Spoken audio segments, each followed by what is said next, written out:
నమస్తే. Welcome to Rudra TV.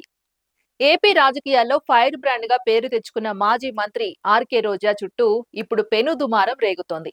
YSR Congress పార్టీలో ఆమె పరిస్థితి ప్రస్తుతం అడకత్తెరలో పోకచెక్కలా మారింది. గత ఎన్నికల్లో ఘోర ఓటమి తర్వాత కొన్నాళ్ల పాటు సైలెంట్ గా ఉన్న రోజా మళ్లీ బయటకు వచ్చి చేస్తున్న వ్యాఖ్యలు ఇప్పుడు పార్టీకి పెద్ద తలనొప్పిగా మారాయి. ముఖ్యంగా టీడీపీ అధినేత చంద్రబాబు నాయుడు సతీమణి నారా భువనేశ్వరిని ఉద్దేశించి ఆమె చేసిన అనుచిత వ్యాఖ్యలు వైసీపీ శ్రేణుల్లోనే తీవ్ర అసంతృప్తిని రగిలిస్తున్నాయి.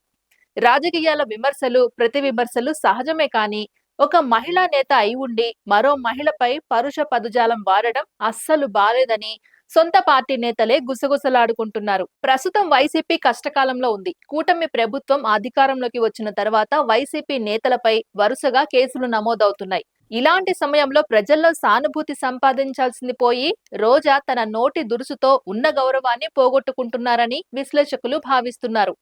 ఆమె చేస్తున్న వ్యాఖ్యల వల్ల పార్టీకి లాభం కంటే నష్టమే ఎక్కువగా జరుగుతోంది. భువనేశ్వరి లాంటి వివాదరహిత వ్యక్తిపై పాలు పితకడం వంటి అర్థం లేని పోలికలతో మాట్లాడడం వల్ల సాధారణ ప్రజల్లో కూడా వైసీపీ పట్ల వ్యతిరేకత పెరుగుతోంది.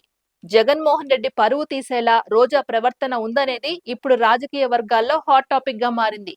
రోజా ఇష్టానుసారంగా మాట్లాడుతుంటే జగన్ ఎందుకు మౌనంగా ఉంటున్నారనే ప్రశ్న ఇప్పుడు అందరిలోనూ తలెత్తుతోంది. అయితే పార్టీ వర్గాల సమాచారం ప్రకారం జగన్ ఇప్పటికే రోజా తీరుపై సీరియస్ గా ఉన్నట్లు తెలుస్తోంది. పార్టీకి డ్యామేజ్ చేస్తున్న నేతలను ఉపేక్షించే ప్రసక్తే లేదని ఆయన సంకేతాలు ఇస్తున్నారు.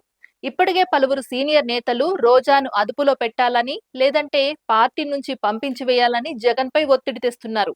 ఇదే పరిస్థితి కొనసాగితే రోజాను పార్టీ నుంచి సస్పెండ్ చేయడం లేదా కనీసం షోకాజ్ నోటీసులు ఇచ్చి కొన్నాళ్ల పాటు దూరం పెట్టడం ఖాయమని సమాచారం. పార్టీ ప్రతిష్టను దిగజార్చేలా వ్యవహరిస్తున్న రోజాపై క్రమశిక్షణ చర్యలు తీసుకోకపోతే అది రాబోయే ఎన్నికల్లో వైసీపీకి మరింత గండంగా మారుతుందని పార్టీ పెద్దలు భావిస్తున్నారు. అందుకే రోజాపై సస్పెన్షన్ వేటు పడడం ఇప్పుడు కేవలం సమయంతో కూడుకున్న విషయమేనని తెలుస్తోంది. ఇది ఇవాల్టి అప్డేట్. మరో అప్డేట్ తో మళ్ళీ కలుద్దాం. అంతవరకు చూస్తూనే ఉండండి రుద్ర టీవీ.